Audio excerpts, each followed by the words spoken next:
Hmm?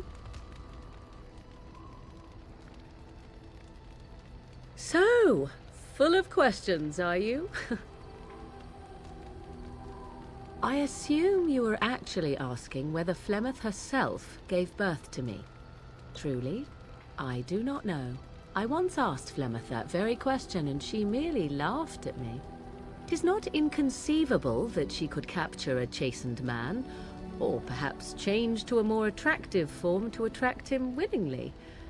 I find it more difficult to imagine her with child.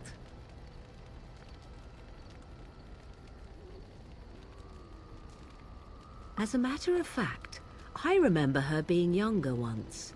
She had black hair, much like my own, long and lustrous. But how could that be if she is centuries old? Has she become wizened only recently? Or are the tales of her legend only that, and nothing more? I do know the tales of Flemeth having many daughters, even though I have never met another. And Flemeth has always treated me as her blood.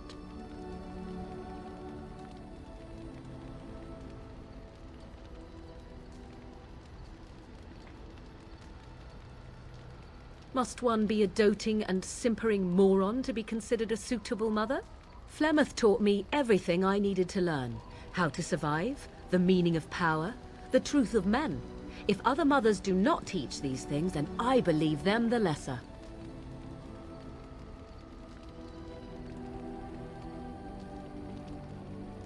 Room for coddling and weakness? Why should such things be desirable? Take yourself. You do not honestly desire such things from me, do you? 'Tis better to be free of such cloying and cluttering delusions as love.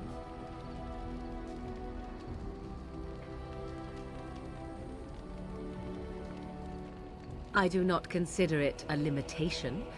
Not leaping into a burning building also happens to be an experience best avoided. I tire of this discussion. Let us move on, shall we?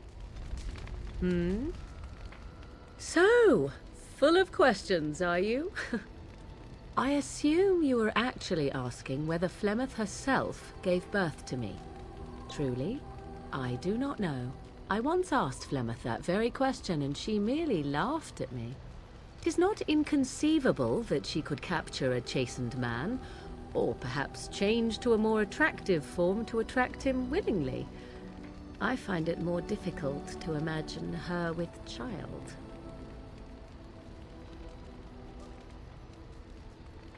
It seems likely, does it not? In an animal form, a babe could easily be spirited away and raised as Flemeth's own. I do know the tales of Flemeth having many daughters, even though I have never met another. And Flemeth has always treated me as her blood.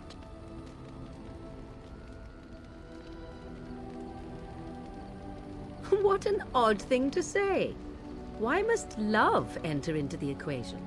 Flemeth taught me everything I needed to learn. How to survive, the meaning of power, the truth of men.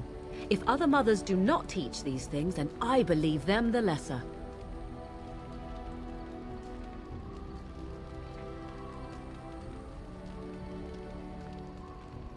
Room for coddling and weakness? Why should such things be desirable? Take yourself. You do not honestly desire such things from me, do you? 'Tis better to be free of such cloying and cluttering delusions as love. There. I am glad you agree. I tire of this discussion. Let us move on, shall we?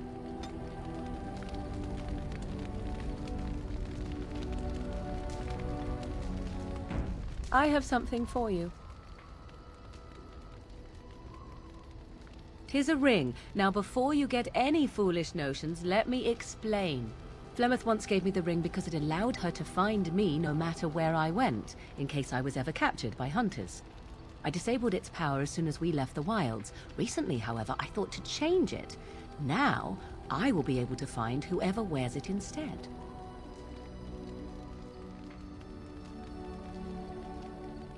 It is not to track you, you understand. I believe you are too important to risk.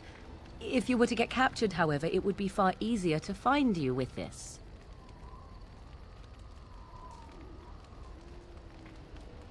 Flemeth used to say that 'twas a link between us, one that I presumed worked both ways.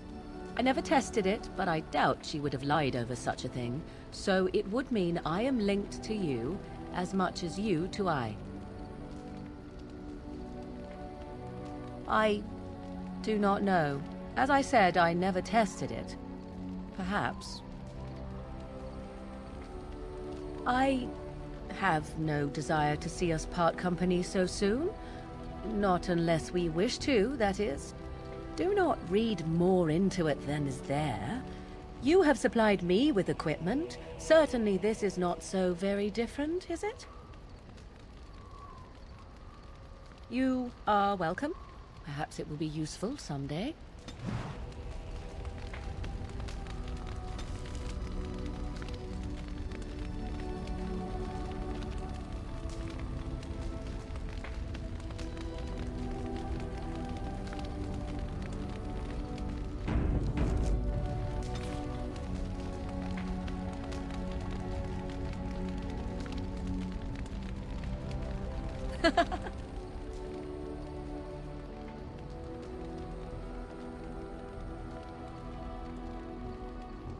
So, full of questions, are you? At times, perhaps. A world full of people and buildings and things was all very foreign to me. If I wished companionship, I ran with the wolves and flew with the birds. If I spoke, 'twas to the trees.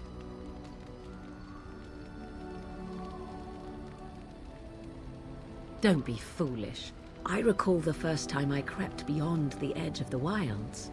I did so in animal form, remaining in the shadows and watching these strange townsfolk from afar. I happened upon a noblewoman by her carriage, adorned in sparkling garments the likes of which I had never before seen. I was dazzled. This, to me, seemed what true wealth and beauty must be. I snuck up behind her and stole a hand mirror from the carriage. 'Twas encrusted in gold and crystalline gemstones, and I hugged it to my chest with delight as I sped back to the wilds. She was not. Flemeth was furious with me. I was a child and had not yet come into my full power, and I had risked discovery for the sake of a pretty bauble.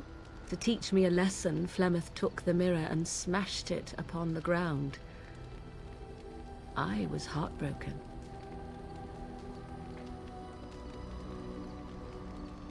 And a foolish one. Flemeth was right to break me of my fascination. Beauty and love are fleeting and have no meaning. Survival has meaning. Power has meaning. Without those lessons, I would not be here today, as difficult as they might have been.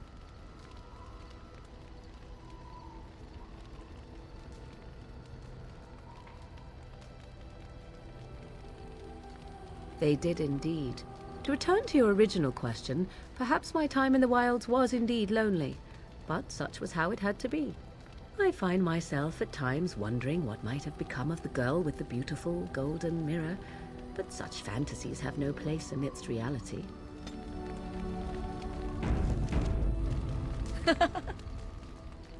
We are in camp, so 'tis as good a time as any. Perhaps? Shall I consult my capricious nature and divine an answer for you? Am I to be interrogated? However shall you wring my secrets from me?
Yes. I am hardly surprised. Very well. Speak, then. Then I suggest we move on. As you wish.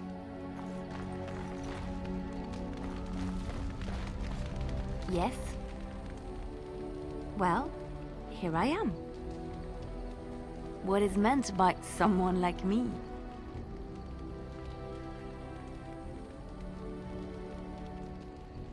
And there were no beautiful, charming women in the cloisters, you think? You would be wrong. There were many lovely young initiates in the Lothering cloister, all of them chaste and virtuous. It added to their mystique, because then they were forbidden, and forbidden fruit is the sweeter, no?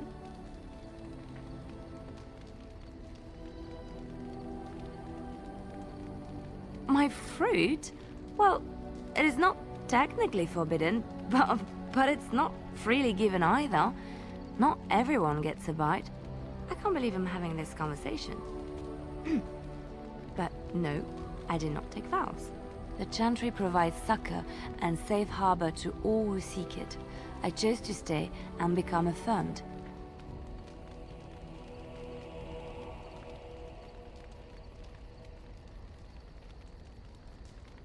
The Chantry does not pride, and you should. I desired time apart from the world. I was a traveling minstrel in Orlais. Tales and songs were my life. I performed, and they rewarded me with applause and coin. And my skill in battle? Well, you pick up different skills when you travel, yes? Yes, of course. Let's move on.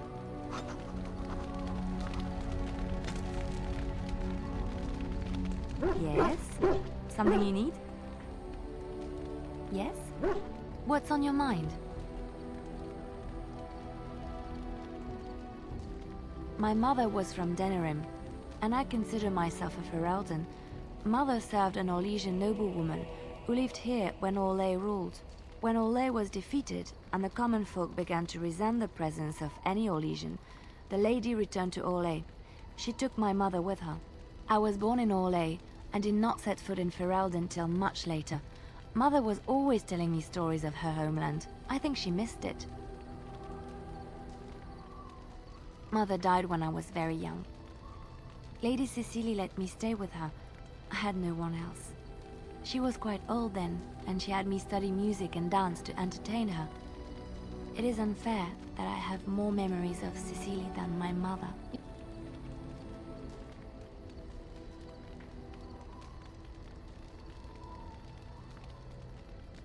Strangely, the only thing I really remember of Mother was her scent. She kept dried flowers in her closet amongst her clothes. Small white Ferelden wildflowers with a sweet fragrance. Mother called them Andrastis Grace. They were very rare in Orlais. But enough about that. Let us move on.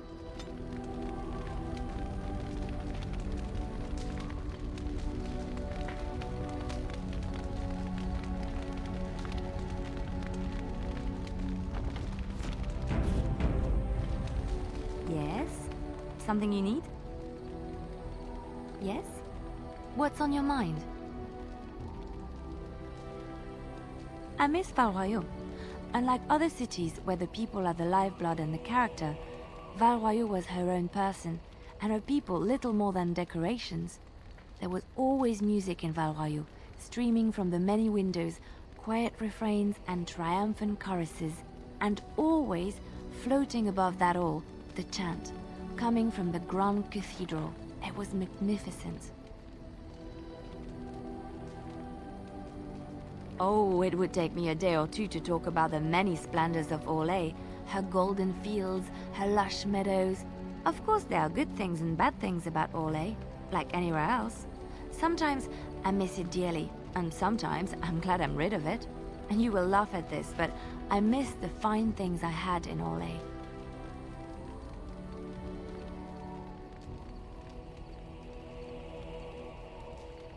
Dresses, fine dresses and furs, and shoes, of course. One can't mingle with nobility with bad shoes, you see. Orlais is very fashionable, almost ridiculously so. But the shoes, living with those ridiculous trends was worth it for the shoes.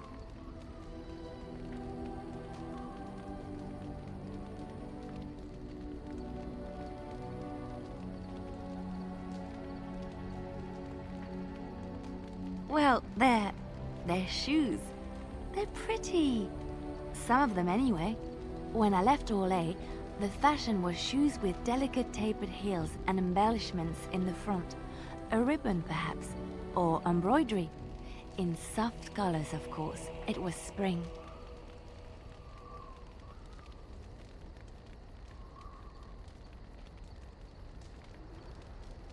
I wouldn't want to run in it, or have to enter battle, but for lounging in a lady's sitting room?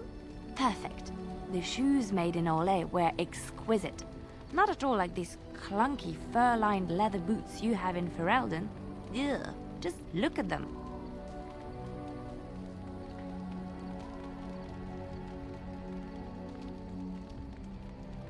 Thank you.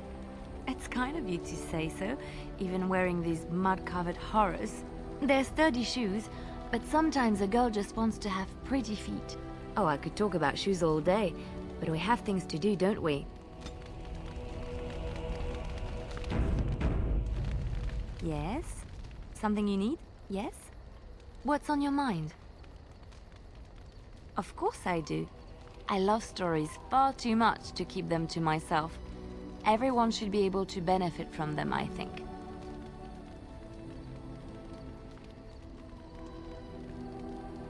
I know one, told to me by my mother a long time ago. It always chilled me to the bone. Maybe you have heard of Flemeth?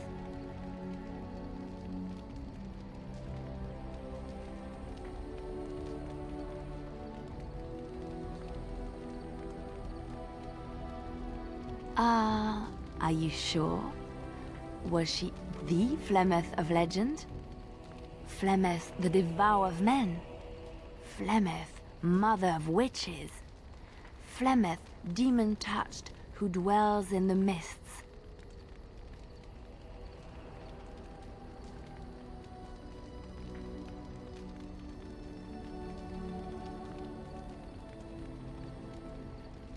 Ferelden mothers scare their daughters with talk of Flemeth. They say that if you're bad, Flemeth will spirit you away and bind you to her forever. They also say that Flemeth mourns her lost beauty and will steal yours through your looking glass if she catches you.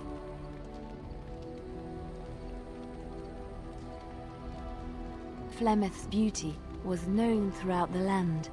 She had hair like unto a moonless night, skin as pale as winter's first snow, and eyes as beautiful and perilous as the sea. When she came of age, she came to the attention of the Lord of Highever, Conobar, and he took her for his wife. Conobar soon learned that his young bride had the gift of magic. He kept this a secret, for he feared that she would be taken from him. Flemeth stayed with Conobar for some years, and with his blessing, she practiced her art. And then one day, a young poet named Osen came to the castle. Flemeth was captivated by Osen's voice, and he by her beauty, and they fell in love.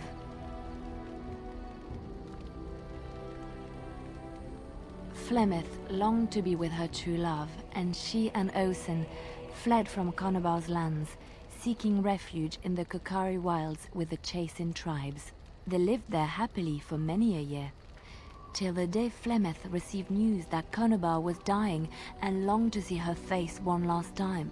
Flemeth's heart swelled with pity for the man who once was her husband, and begged Osen to return to Conobar's side with her. But when Flemeth and Osen entered Highever, they were captured by Conobar's men, and Osen was slain in front of Flemeth's eyes. Flemeth was imprisoned in the highest tower of the castle, there to await Conobar's judgment on her. Distraught at the loss of her love, Flemeth plotted revenge against her husband. She summoned a fey demon, intending for it to wreak vengeance on Conobar. But a spell went awry.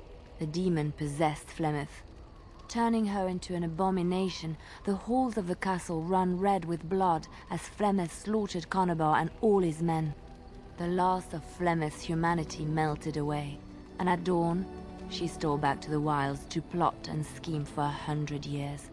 They say she took to her side many Chasing men, and with their help, begat her daughter witches, who even now prowl the dark places of the Kokari wilds. Chantry lore says it is man's pride that created the Darkspawn. In ages past, the mages of the Tevinter Imperium ruled much of the world we know.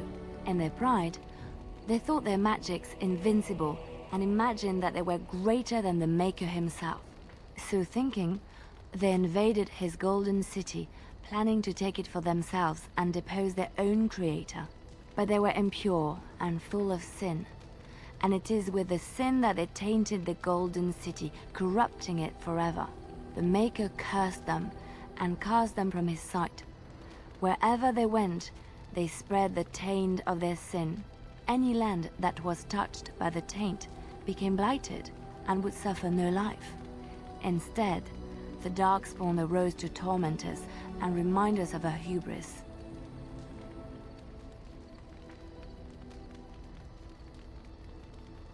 Of course, Orlesians enjoy telling stories.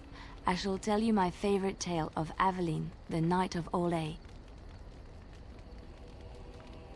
A long time ago, a girl child was born to a farmer. He had hoped for a son, not a daughter, and so he told his wife to abandon the child in the woods. Before the cold could claim her, the baby was found by a tribe of Dalish elves who took pity on the poor mewling thing and raised her as their own. Aveline, for that is what they called her, grew strong and quick and clever under the guidance of the elves. She learned to wield the sword as well as any man, could kill a deer with an arrow at 100 paces, and was as graceful on the back of a horse as she was on foot. Many legends have familiar forms and themes. We enjoy them so because we know them. Aveline's Dalish guardians saw that she could easily best any Orlesian chevalier in battle, and wanted to show the cruel humans the child they had left to die. They bestowed upon her a fine horse and armor, and sent her to prove herself to her people in the Grand Tourney. Now in those days, no woman was allowed to take up arms, let alone compete in the Grand Tourney, but Aveline kept her helmet on and was not discovered.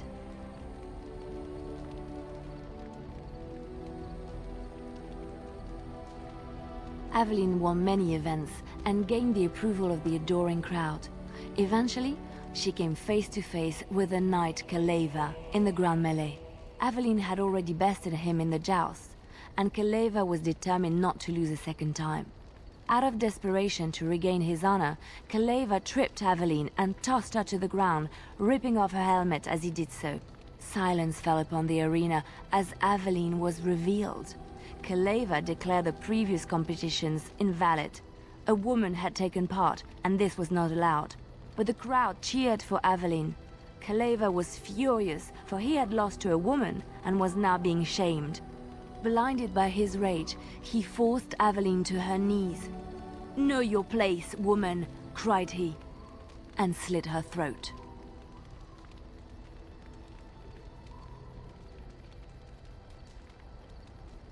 The son of the king, Prince Freyan, was present.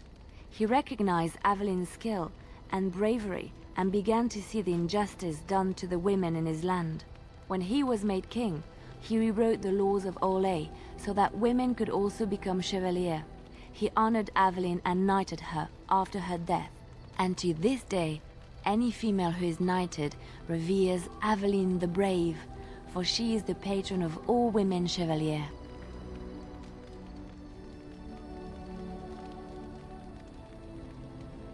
Which one?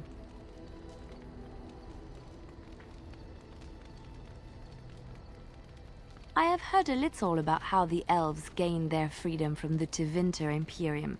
When Andraste began her exalted march against the Imperium, the elves joined her cause to fight their masters. The great elven leader, Shatan, born in captivity, rose up to lead his people. He foresaw a future where the elves were free. Shatan was killed when Andraste was betrayed, but the elves continued to fight, eventually breaking free of the Imperium. The elves claimed the Dales in the south and settled there in a land of their own.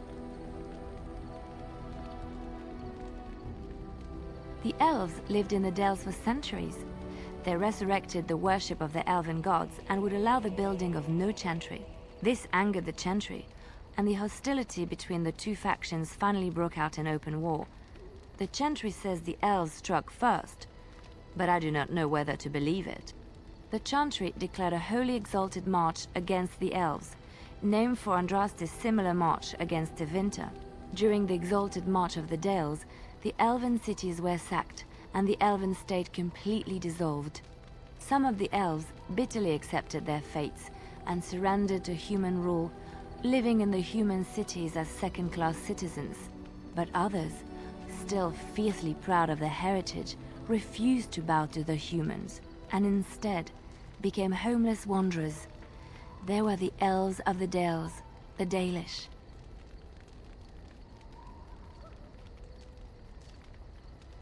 Andraste was the Maker's chosen. The Maker had long since abandoned the world when the sound of her singing turned his ear. Beauty, grace, and wisdom enraptured him, and he offered to take her from this flawed world to become his divine bride. But Andraste had an earthly husband and would not forsake him. Instead, she beseeched the Maker to return to his people once more. So earnest was her plea that the Maker was moved, and promised that he would create a paradise on earth if all abandoned their false gods and turned once more to him. And this is why Andraste began her exalted march on the idolaters of the Tevinter Imperium. The Maker granted her his powers with which to smite her enemies. Andraste brought the Imperium to its knees, and her victories converted many to the worship of the Maker.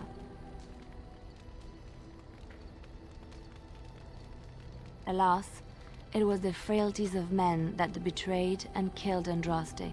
Her earthly husband, Maferath, a chieftain of the Alamari tribes himself, grew jealous as his wife's popularity and influence overshadowed his own. She was also revered as the Maker's betrothed, and Maferath began to see their own bond waning in significance as Andraste became ever more devoted to the Maker. Out of envy and spite, Maferath made a pact with the Archon Hysarian of Tevinter, allowing his beloved Andraste to be ambushed and captured. Andraste was burned at the stake in Minrathous, the capital of Tevinter.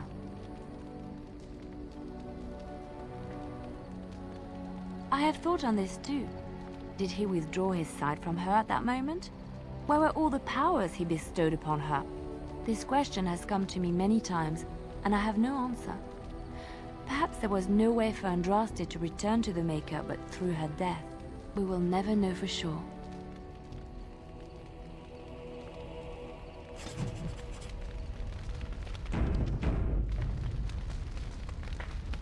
Yes?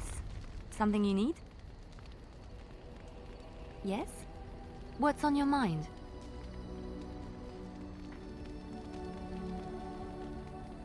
Where did you hear this?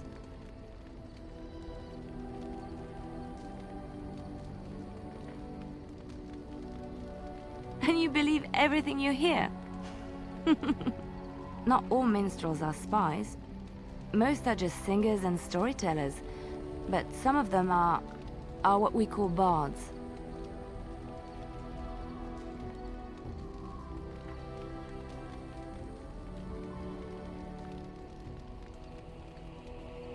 Bards are minstrels and more.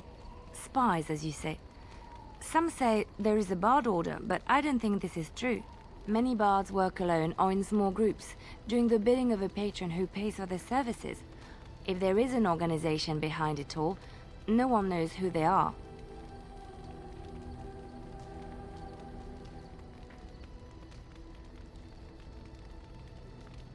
What do you think? They infiltrate, steal, sometimes assassinate? It depends on the bard. In Orlais, there is much rivalry amongst the Highborn. They fight over land, influence, and the favor of the Empress. But they cannot do this openly because it is impolite, and in public, they wear smiling faces and pretend to be civil. In secret, they plot and scheme to destroy each other. It is a game completely meaningless to anyone but its players.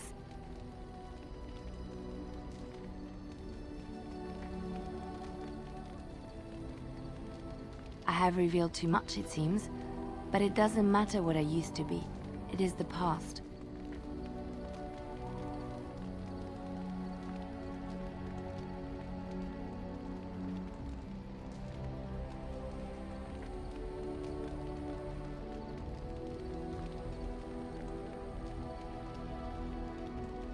I found myself in Ferelden and sheltered from bad weather in the Chantry. And when the storm passed, I just did not want to leave. I like to say the Maker brought me here.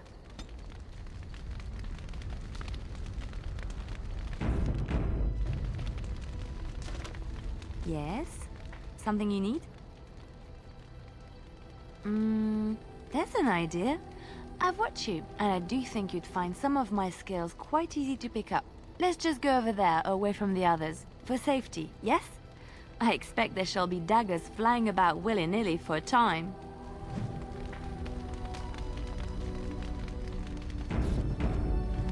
Yes? Something you need? Yes? What's on your mind? Of course I do. I love stories far too much to keep them to myself.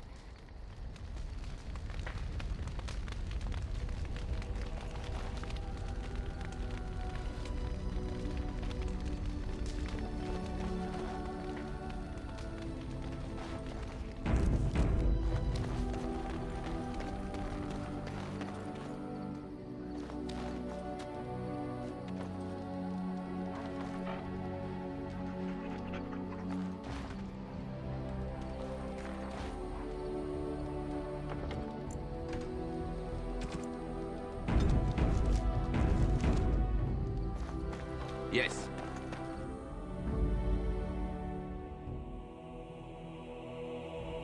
Indeed.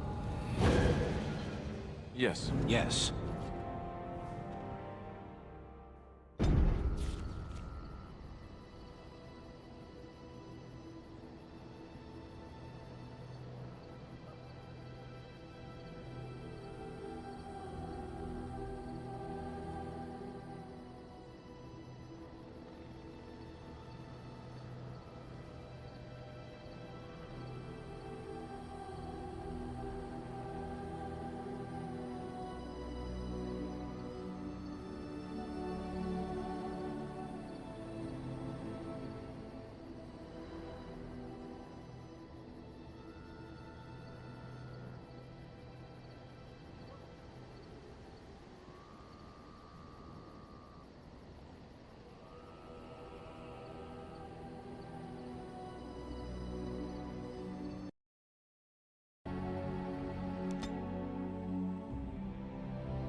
How did a child survive that? The crater is still smoking. It's a boy. 5 fingers, 5 toes. That's all that matters to me. The Maker has answered our prayers. Let's go home, Marta, and raise the Tyke as our own.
Huh.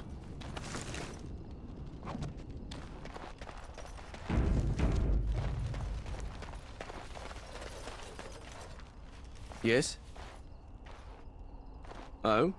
What was this about? How sad it is to see a Grey Warden manipulated. But I have no time to straighten this out for you. Men, Let's teach the Grey Warden a lesson about trust.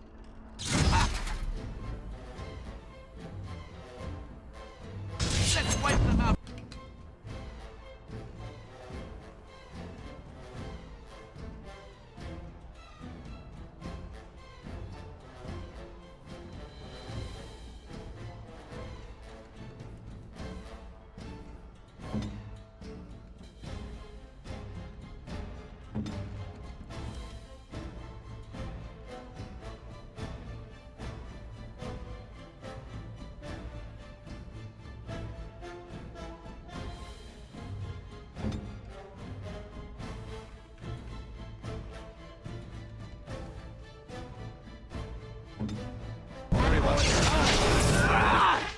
It's your time!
Huh.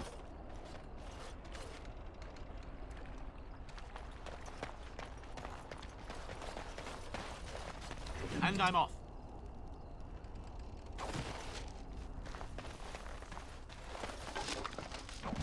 And I'm off.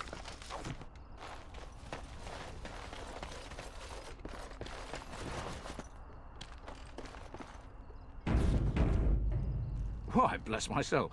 What's a distinguished personage like yourself doing here? A mage? Me? That'll be the day, I tell you. That will be the day. I'm the ferryman. Leastwise, I used to be. Poor old Kester. Out of a job.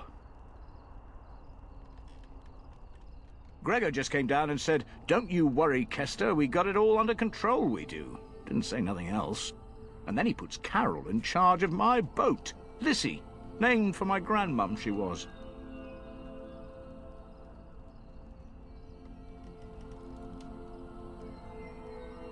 If I had to guess, I'd guess it had to do with magic. But the tower's always got something to do with magic.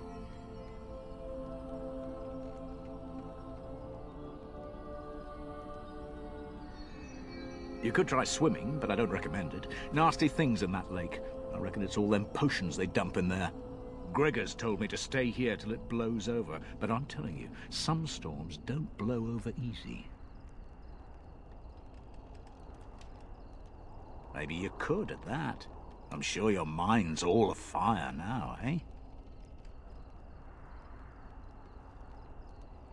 Oh, I can't say that. I'm lucky he's good enough to give me the time of day. The first enchanter's all right. He's polite as can be, but he's always a little distant, if you get my drift. But Gregor'll stay to talk. I reckon he likes hearing from us common folk, you know? He's a man to be respected, that Gregor. I reckon it's good for them mages. Gather them all, learn them some proper magics. I know what they say about mages, but the Maker made them for a purpose. If you can't trust him, who can you trust? All right, keep safe, you hear?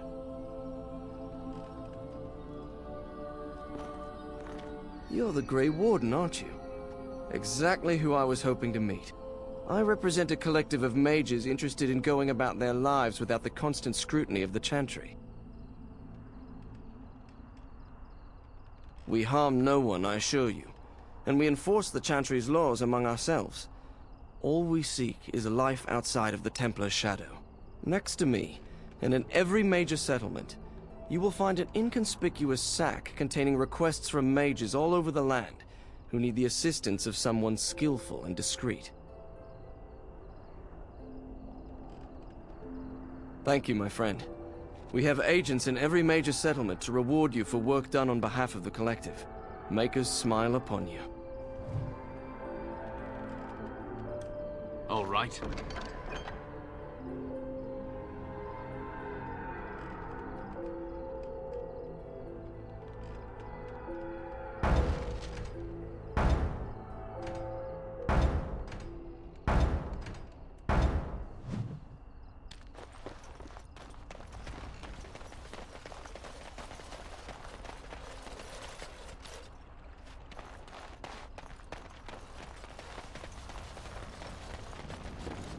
And I'm off.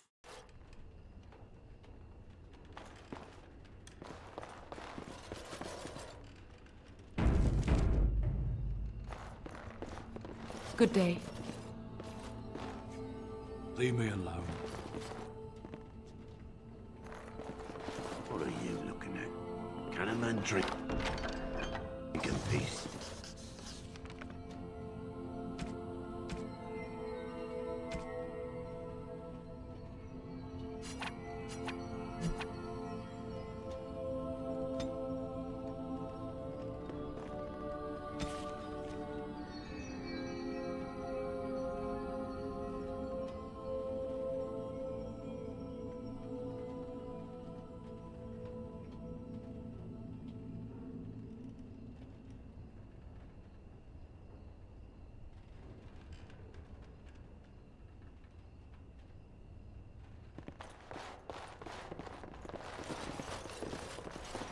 Good day, and welcome to the Spoiled Princess. Is there something I can get for you?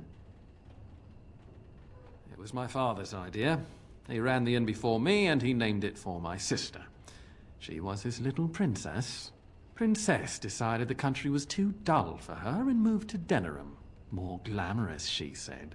Well, she was found murdered, robbed of all the trinkets my father bought her with his hard-earned money. My father died of shock and heartbreak.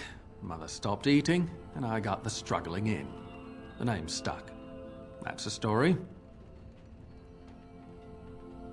Of course. What would you like?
Welcome back to the Spoiled Prince. Of course.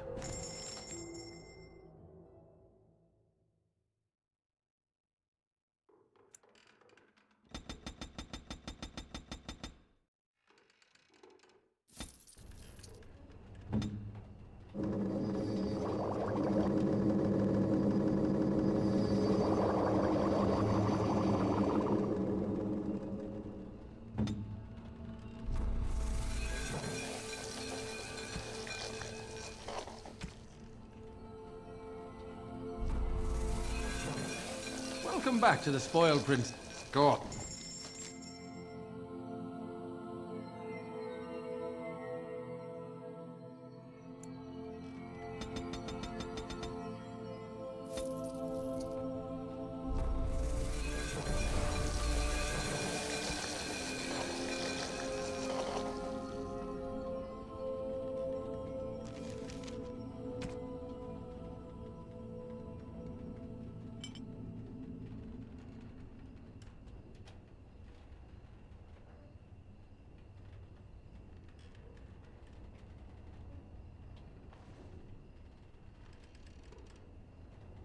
Welcome back to the Spoiled Prince.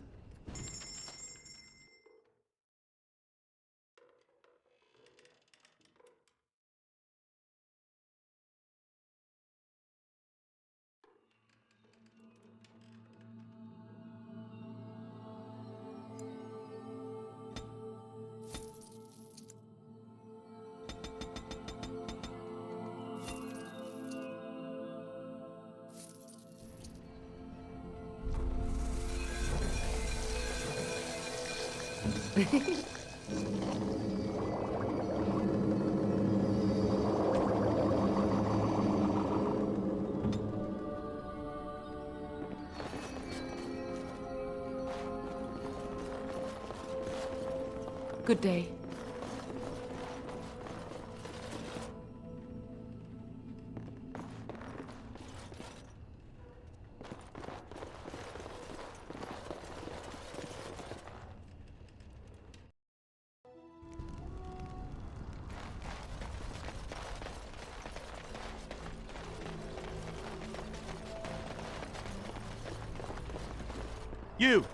You're not looking to get across to the tower, are you? Because I have strict orders not... No one gets to the tower. No one. The tower is off limit. No. I have one job and one job only. And by the Maker's Oh, and he's told you that, has he? Well, you're still not getting into this tower.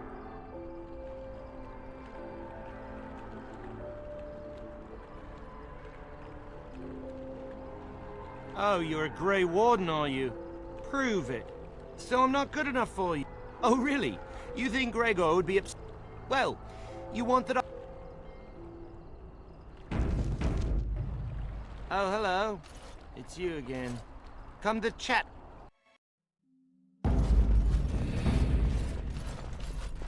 And I want 2 men at all times. Do not open the doors without my express consent. Is that clear? Yes, sir. The doors are barred. Are they keeping people out or in?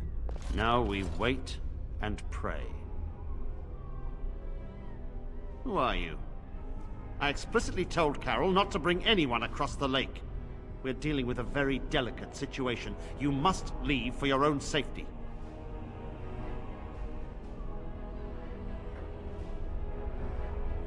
We cannot help, no matter which side of the Civil War you represent.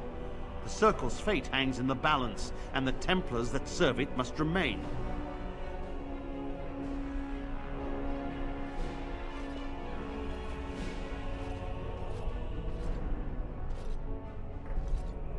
I am weary of the Grey Warden's ceaseless need for men to fight the Darkspawn, but it is their right. You'll find no allies here. The Templars can spare no men, and the mages are indisposed. I shall speak plainly. The tower is no longer under our control. Abominations and demons stalk the tower's halls. This is why we cut the tongues from mages in Parvolan. I will admit to agreeing with your companion. Maker knows the Qunari would not have gotten themselves into this position.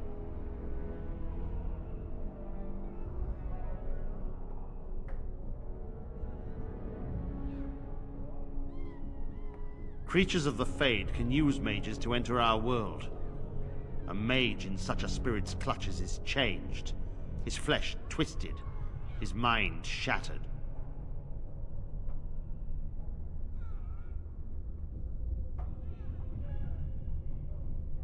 They may as well have.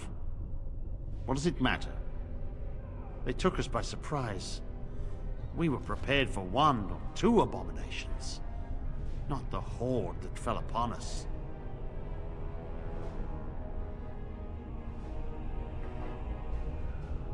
I would destroy the tower, raze it to the ground. But I cannot risk more of my men. The doors remain shut, and they will protect us for now.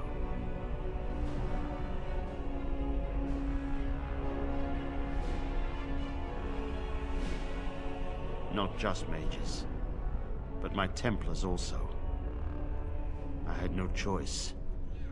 The abominations must be contained at all costs. We do not mean for the doors to stay closed forever. Everything in the tower must be eliminated. I have sent word to Denerim, calling for reinforcements and the right of annulment. The right of annulment gives Templars the authority to neutralize the Mage Circle.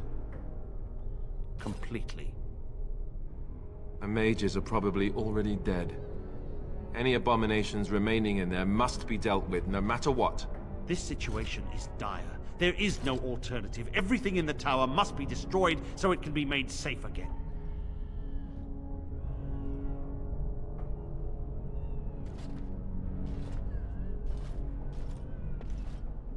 If any are still alive, the Maker himself has shielded them. No one could have survived those monstrous creatures. It is too painful to hope for survivors and find nothing.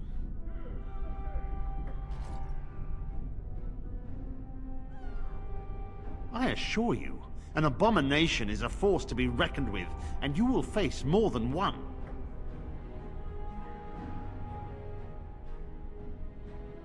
If you succeed, I would owe you much, enough that I would pledge my Templars to your cause.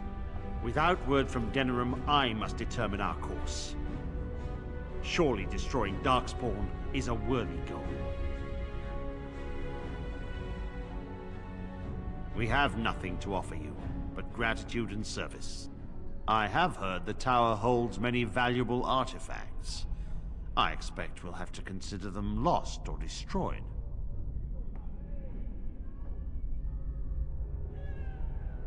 A word of caution. Once you cross that threshold, there is no turning back. The great doors must remain barred. I will open them for no one until I have proof that it is safe. I will only believe it is over if the first enchanter stands before me and tells me it is so. If Irving has fallen, then the circle is lost and must be destroyed. May Andraste lend you her courage, whatever you decide.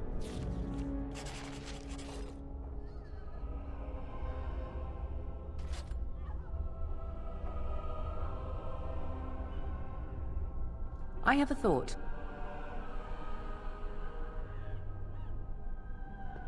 Ah, such wit. Truly, you and Mother should form a troupe of jesters and tour the countryside. We have an opportunity that I believe we should take advantage of. To the point. My mother was once divested of a particular grimoire by a most annoying Templar hunter. It occurred long before I was born, but even today, Flemeth speaks of the loss with great rage. With the circle of magi in such disarray, it occurs to me that this might be the perfect time to recover the tome from their possession, for surely it eventually ended up in their hands. Flemeth is a sorceress of legend, is she not? And her grimoire would be more than a mere curiosity to mages that daren't even glance towards the places my mother has walked for eons.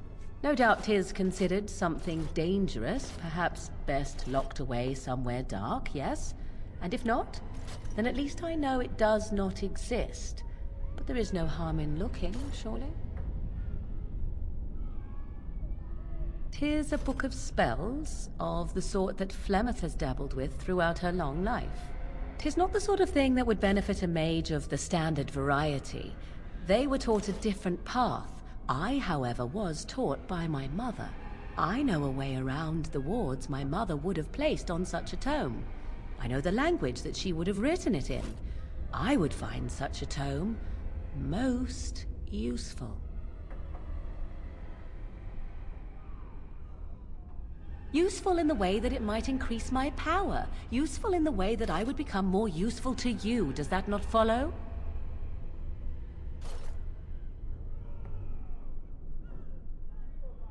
Dangerous? All knowledge is potentially dangerous. If you have some fear of me such that I should not be allowed such knowledge, then by all means deprive me of it. I have no ulterior motive for seeking it, however. I did not think of it earlier. Truly, Mother has assumed for a long time that the tome was lost forever.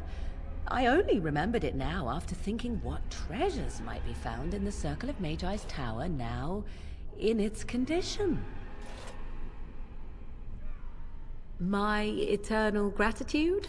At the very least, it shall enable me to help you more. If that is not enough, you can certainly dictate other rewards. Good. I am most interested to see its contents, should it be located. The grimoire is leather-bound and adorned with the symbol of a leafless tree, should you come across it. If not, however, then I shall simply put it out of my mind.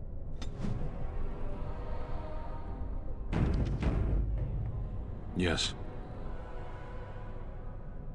I am hardly surprised. Very well. Speak, then. Then I suggest we move on. What do you need? Ask away.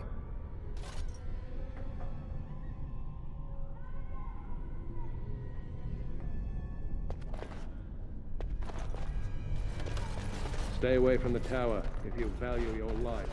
Going.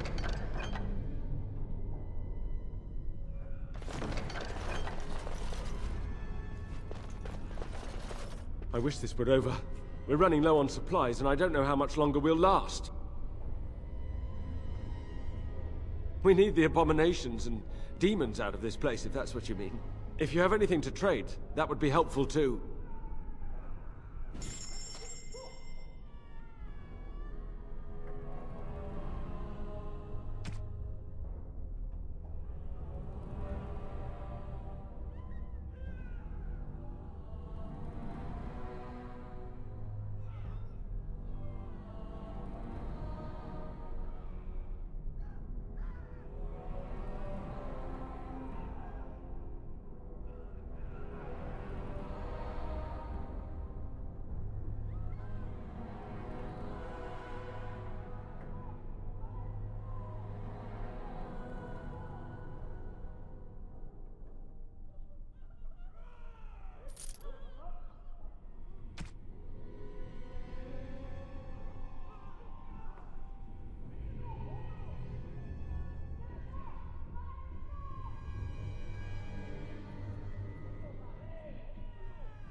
I wish this were over.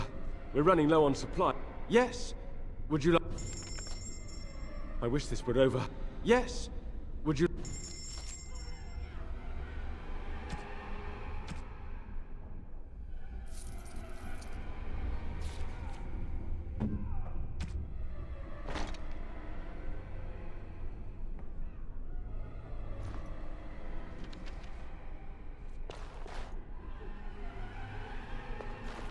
I wish this were over.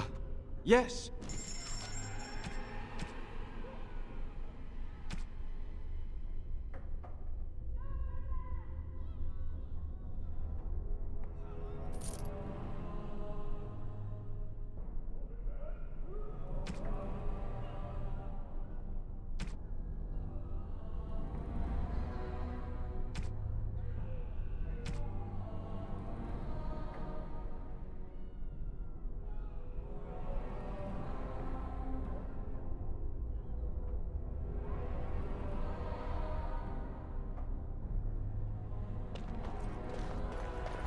They'll rip you apart and eat you from the inside out. Yes, was there something else you wanted? My wounds! They burn! It's unbearable! What now? Vinok Hall.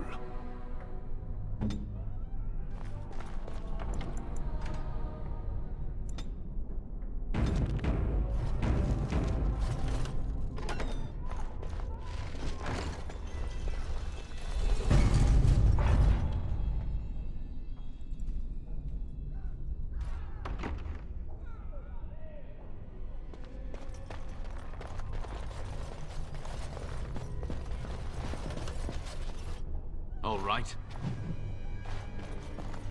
And I'm off.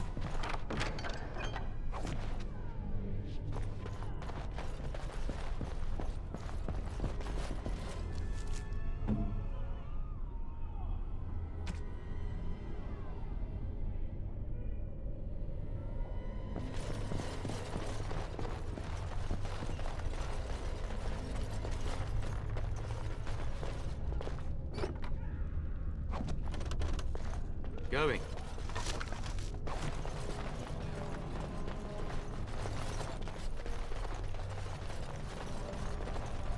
Were you really in that cage for 20 days? It might have been closer to 30. I stopped counting after a while. What did you do?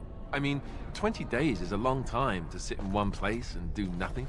On good days, I posed riddles to the passers-by, offering them treasures in exchange for correct answers. Really? No. Ah, too bad. That's got serious potential.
It's you. No, come no further. Grey Warden or no, I will strike you down where you stand.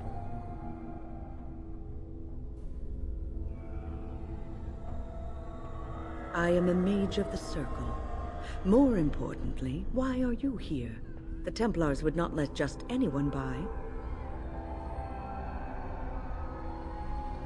And you were told that the Circle was in no shape to help you, I suppose. So why did the Templars let you in? Do they plan to attack the tower now?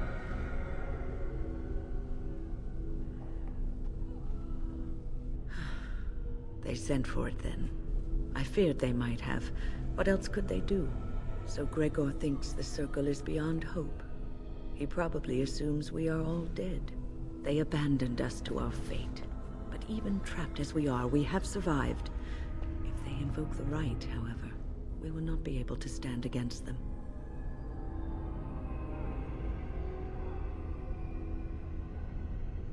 Let it suffice to say that we had something of a revolt on our hands, led by a mage named Uldred. When he returned from the battle at Ostagar, he tried to take over the Circle. As you can see, it didn't work out as he had planned. I don't know what became of Uldred, but I am certain all this is his doing. I will not lose the Circle to one man's pride and stupidity.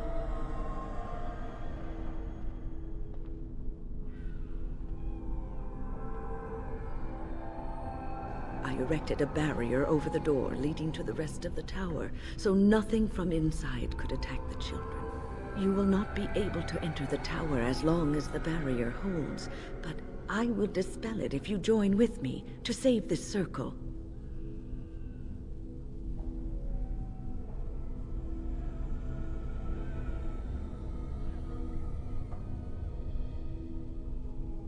Once Gregor sees that we have made the tower safe, I trust he will tell his men to back down.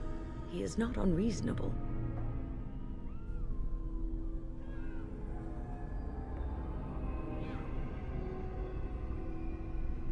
You want us to assist this preachy schoolmistress to rescue these pathetic excuses for mages? They allow themselves to be corralled like cattle, mindless. Now their masters have chosen death for them, and I say, let them have it.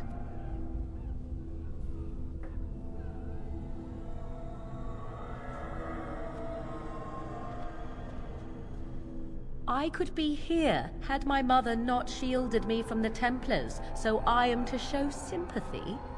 My mother often said that things are the way they are because they could not have been any other way. I always questioned this. Do what you wish. I care not.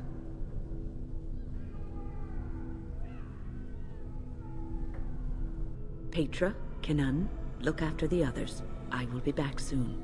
Wyn, are you sure you're all right? You were so badly hurt earlier. Maybe I should come along. The others need your protection more. I will be all right. Stay here with them. Keep them safe and calm.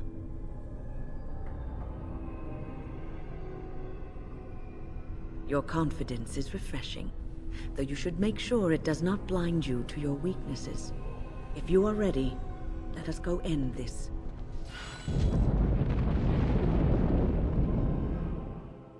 Indeed. Yes.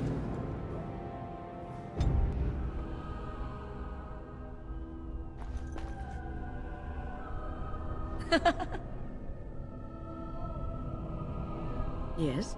Is there something you wish to discuss? If not, we should hurry. Time is of the essence. Oh, a long story. It all started when I returned from Ostagar. I was at that ill-fated battle, and I survived, barely. I was in no state to travel, so I stayed at Ostagar to recuperate and help the wounded. Uldred, on the other hand, left for the tower almost immediately. When I finally returned here, I found that Uldred had all but convinced the Circle to join Loghain, the man who nearly destroyed us all. I cannot fault the Circle, though. Uldred had a persuasive argument, and how could they have known what happened in Ostagar? The alliance with Loghain would have been to the Circle's advantage. According to Uldred, once Loghain was in power, he would order the Chantry to give us more freedom. Well, I told the First Enchanter Irving what Loghain did on the battlefield. I revealed him for the traitorous bastard he is. Irving said he would take care of it. He called a meeting to confront Uldred. But something must have gone wrong. I emerged from my quarters when I heard the screams. They were coming from the meeting room, and it wasn't long before I saw the first abomination running down a mage. It deteriorated quickly then.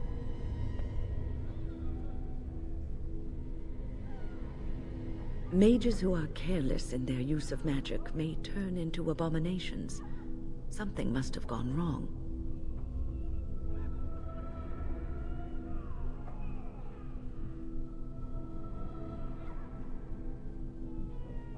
Uldred.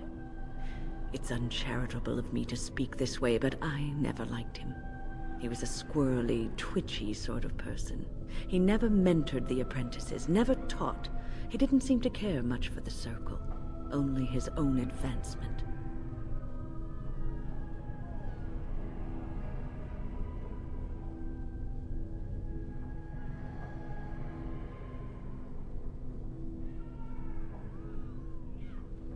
Perhaps I am, but he's done nothing to endear me to him. I'm sure Uldred has some redeeming qualities. He probably has a perfectly good reason for not displaying them. You have seen the demons, haven't you? We will doubtless see more of those. But I fear the abominations more. They are no longer human, and are driven only by their lust for destruction.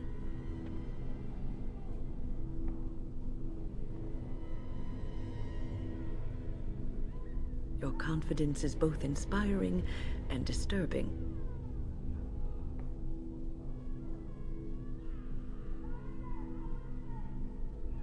Right now, when lives are at stake? Perhaps we should leave that for later. Besides, what is the point of that? One should let one's actions speak for themselves, and let others form their own opinions. Onward, then.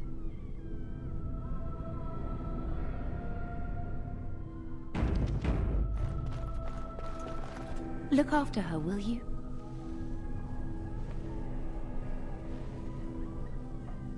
I don't know if she's up to this, especially not after... I just worry.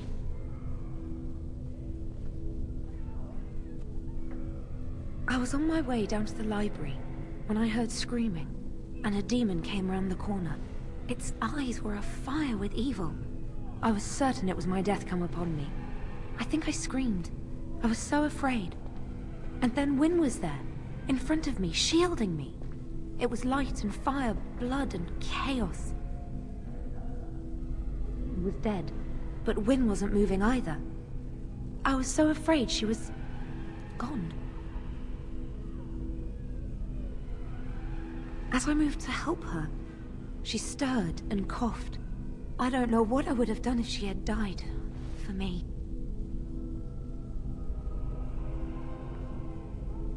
Just look after her, all right? She might be completely fine, but then again, maybe she didn't come away from that totally unharmed. Thank you. And thank you again for helping us.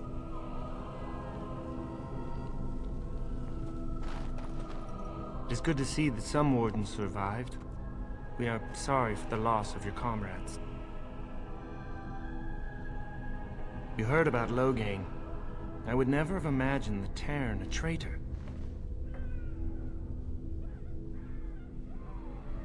Wynne was at Ostagar.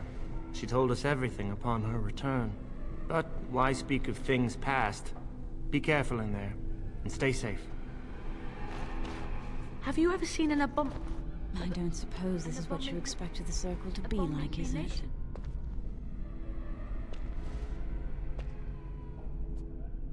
I keep thinking this is our punishment for being mages. That's why the Templars have to do away with us.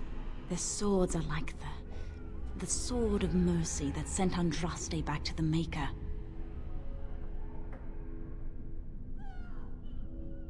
Andraste only died because of man's foolishness and pride. We need to atone for this. We should let the Templars come. Only then can we be cleansed of our wickedness.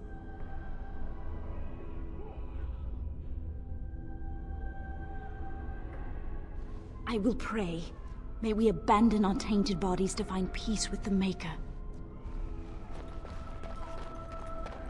Huh.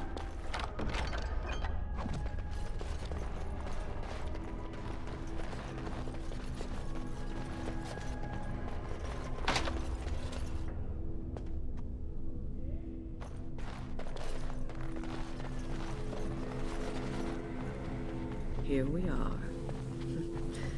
I'm somewhat amazed at myself for having kept it in place this long.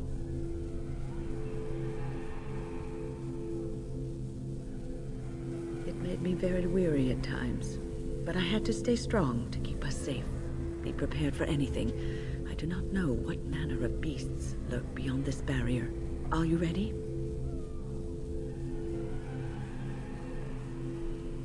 All right. Be on your guard.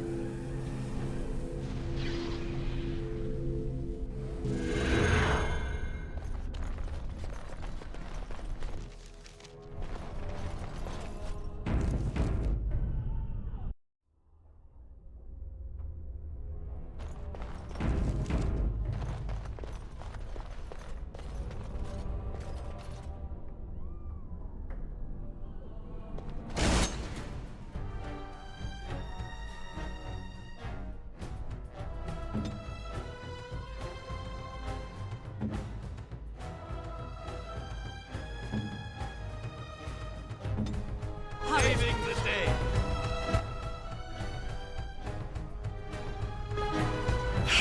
You will laugh.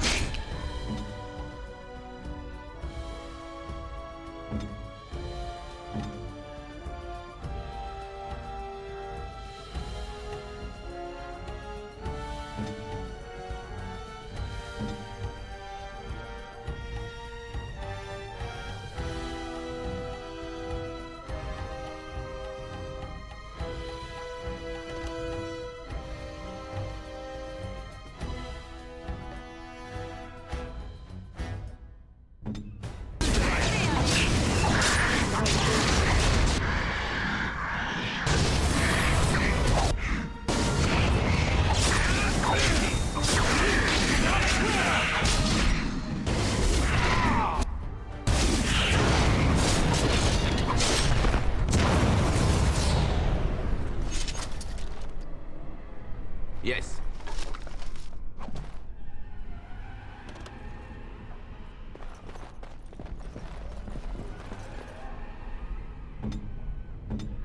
Here.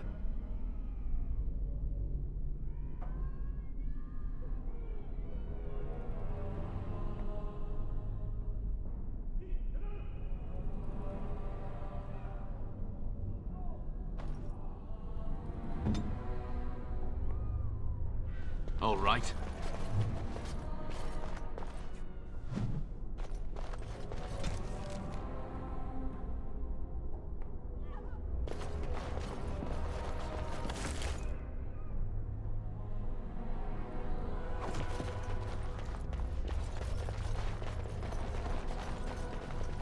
Huh.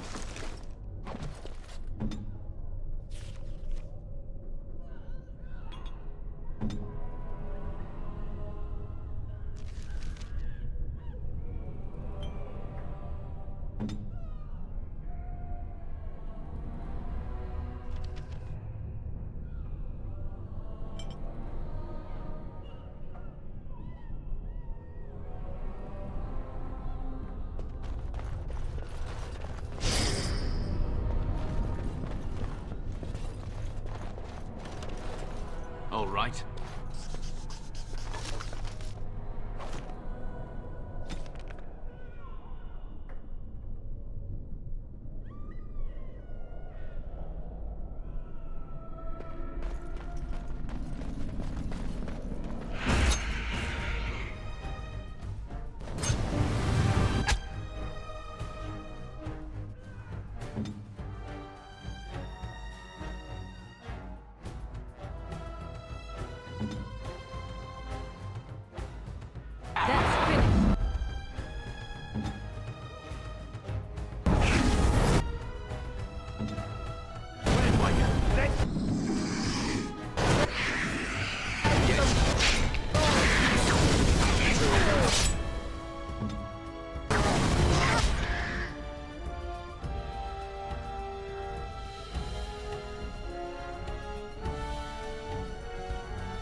Huh.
All right.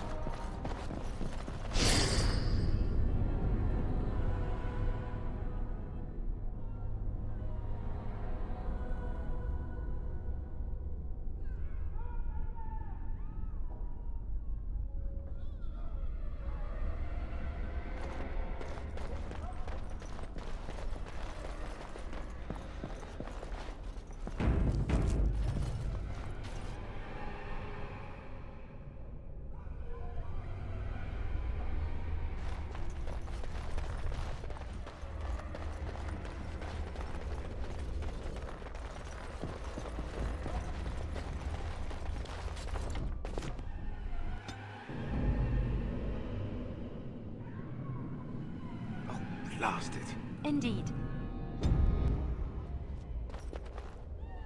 Yes? Something you need?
And I'm off. Huh.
Your wish?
Hurry!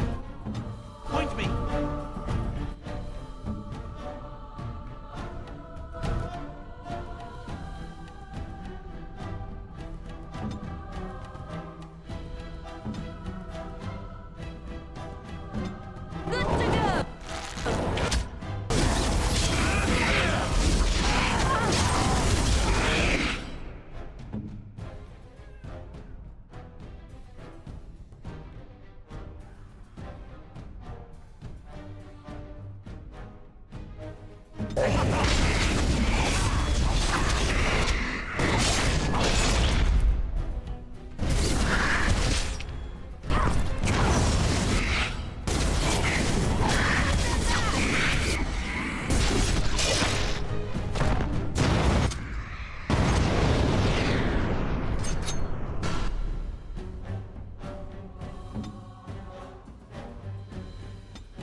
Saving the day.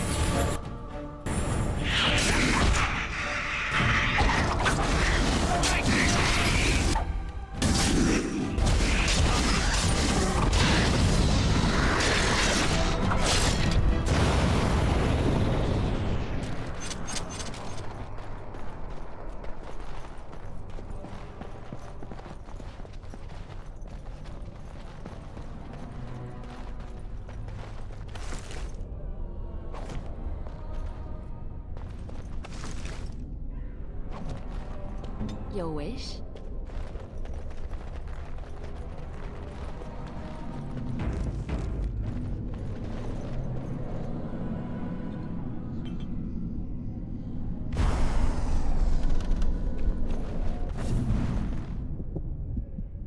Oh, this is rather awkward, what? Not right at all.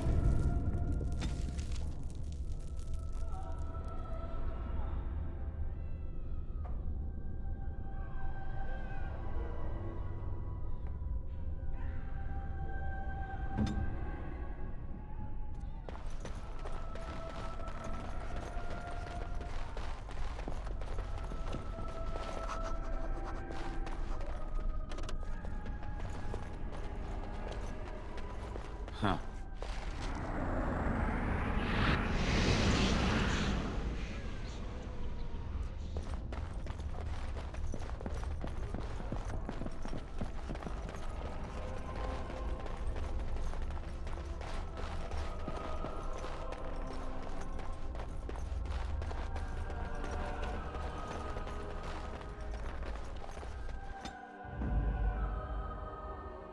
Of all the... Yes.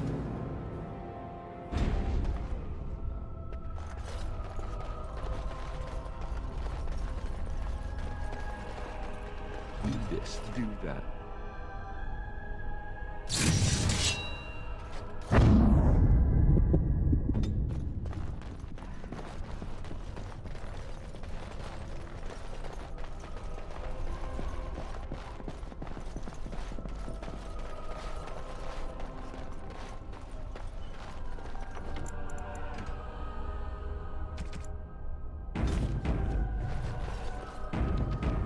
And I'm off.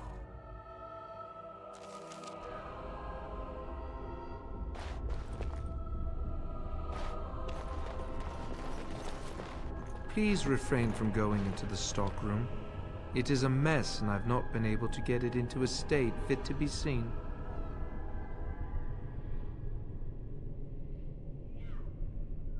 I am called Owain, and I manage the Circle's magical stockroom. I was trying to tidy up, but there was little I could do.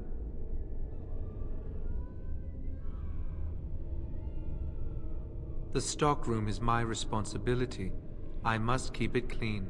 I tried to leave when things got quiet. That was when I encountered the barrier. Finding no other way out, I returned to work. Owain, you should have said something. I would have opened the door for you. The stockroom is familiar. I prefer to be here. No. I suppose I should count myself lucky. I would prefer not to die. I would prefer it if the tower returned to the way it was. Perhaps Niall will succeed and save us all. I do not know, but he came here with several others and took the litany of Adralla. But that protects from mind domination. Is blood magic at work here? I do not know. Niall was in the meeting. He would know. Blood magic. I was afraid of this.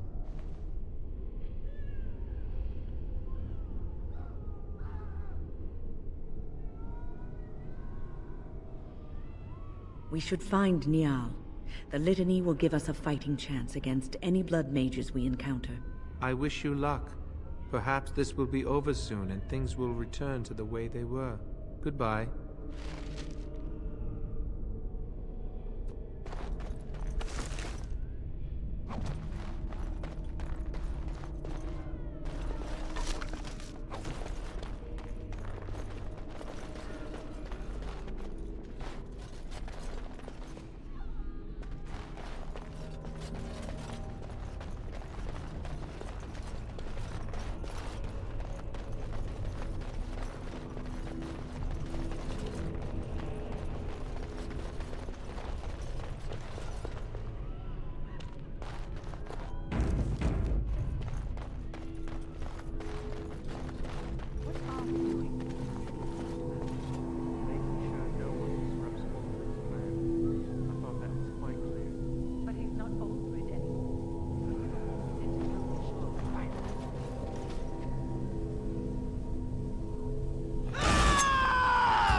Please, please don't kill me.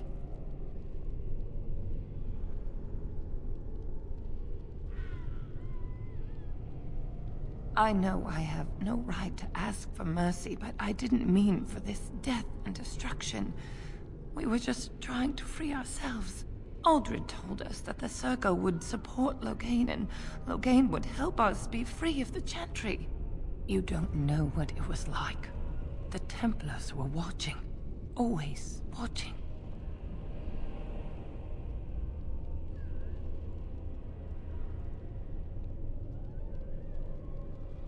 We thought someone always has to take the first step. Force a change, no matter the cost. Nothing is worth what you've done to this place. And now Aldred's gone mad, and we are scattered, doomed to die at the hands of those who seek to right our wrongs.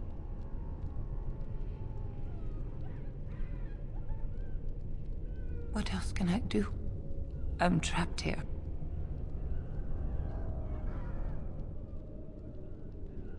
No! No, please!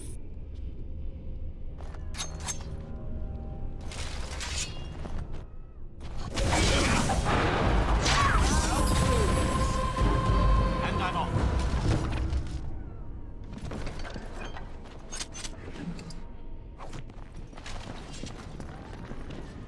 Huh.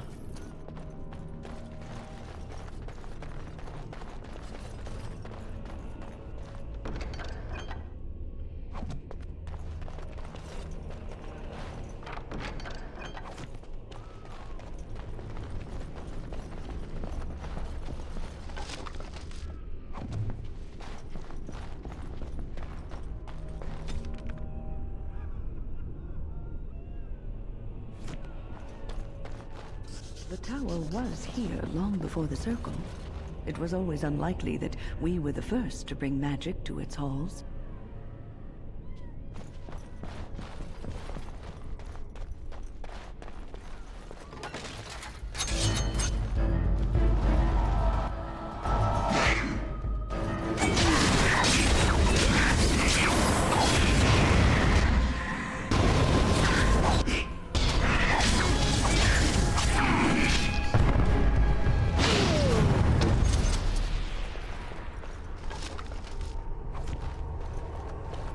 All right.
Huh.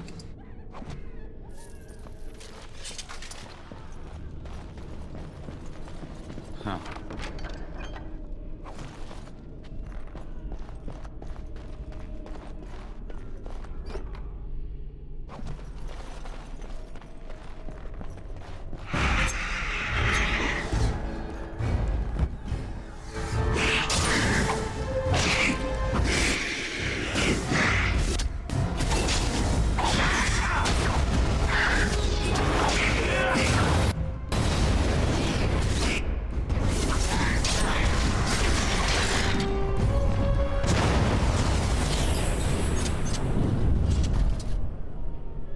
All right.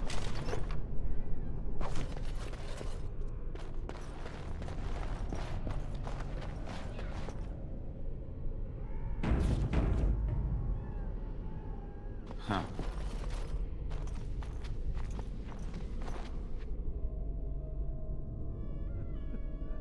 Hello?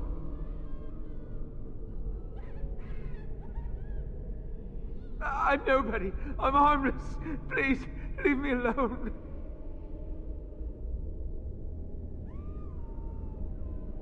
But the demons... If you're sure it's safe, I could take a peek outside.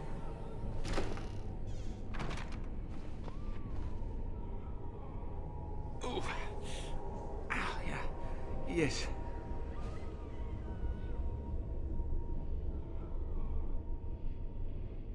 Oh, I have a crick in my back and my bum's gone numb. Oh, holy maker, look at this. Those demons didn't know what hit them, did they? Godwyn, Mage of the Circle of Ferelden, at your service.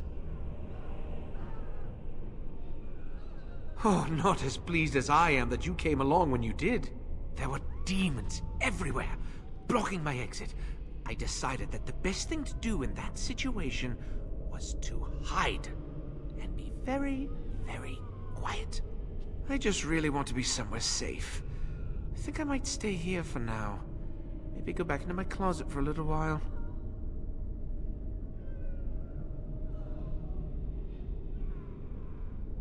And go where? The Templars have locked the door. I'm just going to stay here and see what happens. Thank you again for saving me. May we meet again in happier, less life-threatening times.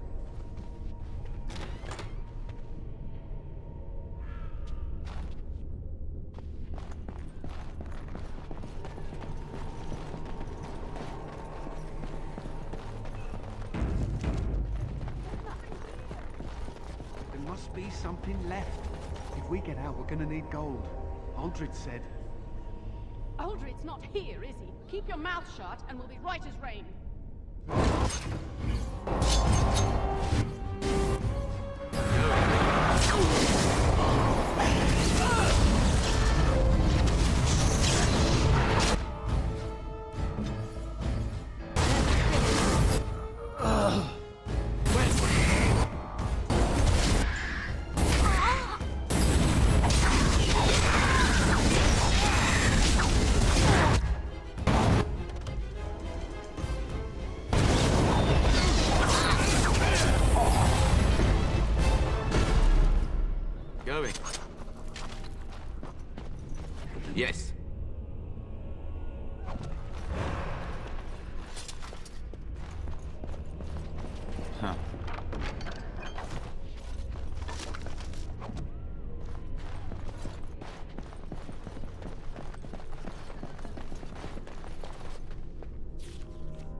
Enchanter's study, maybe. You think he's read all those?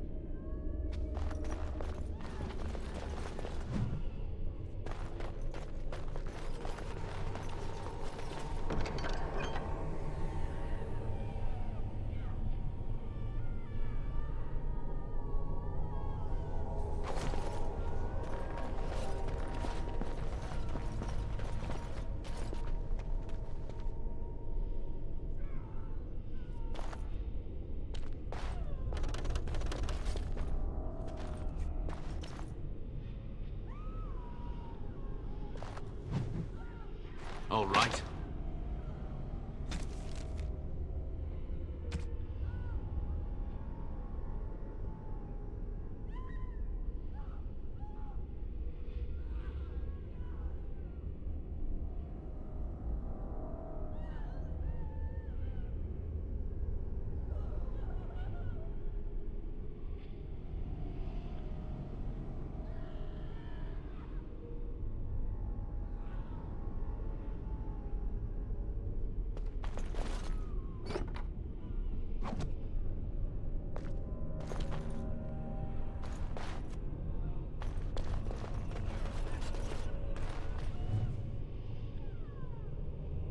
Huh.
Going.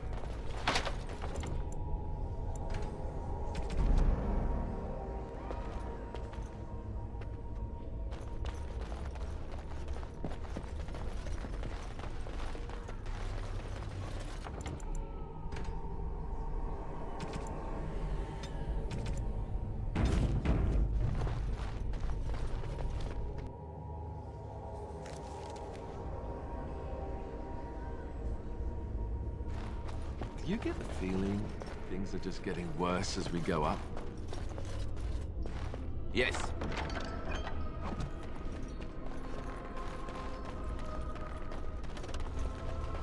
Going.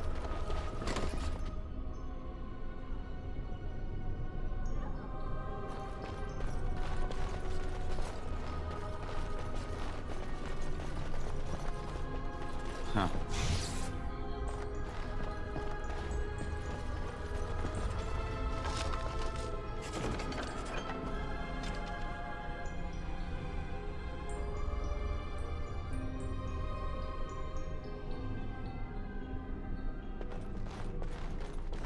All right.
right.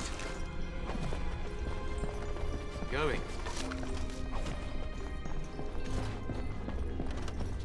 Doesn't read like we'll be finding a...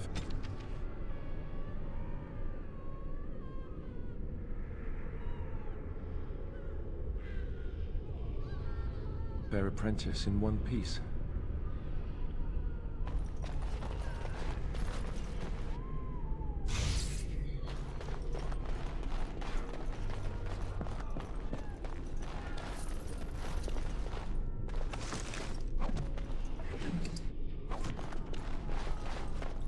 All right.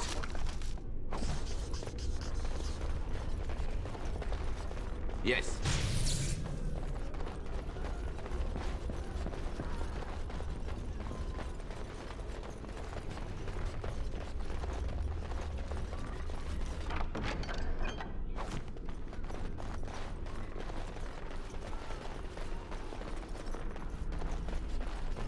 And I'm off.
And I'm off.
Yes.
I'm off.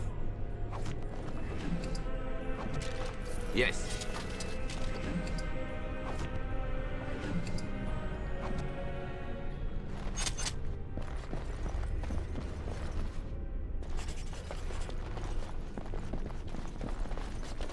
And I'm off.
All right.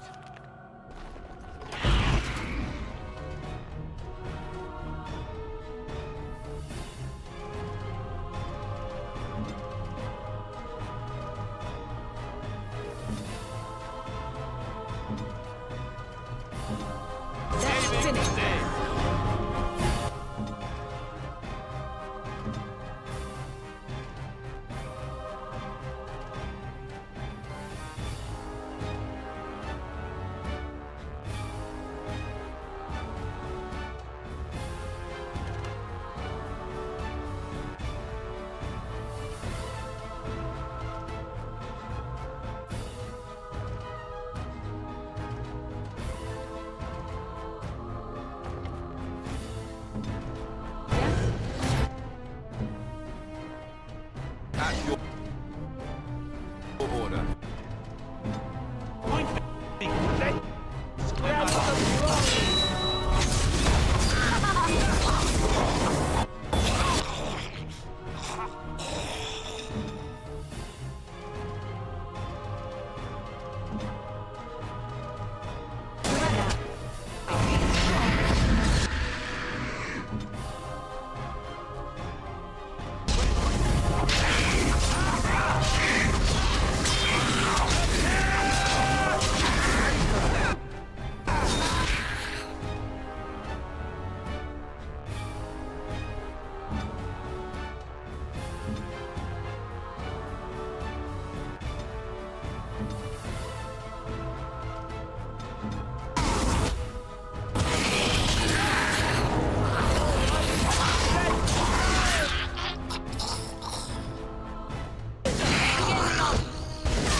All right.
will do.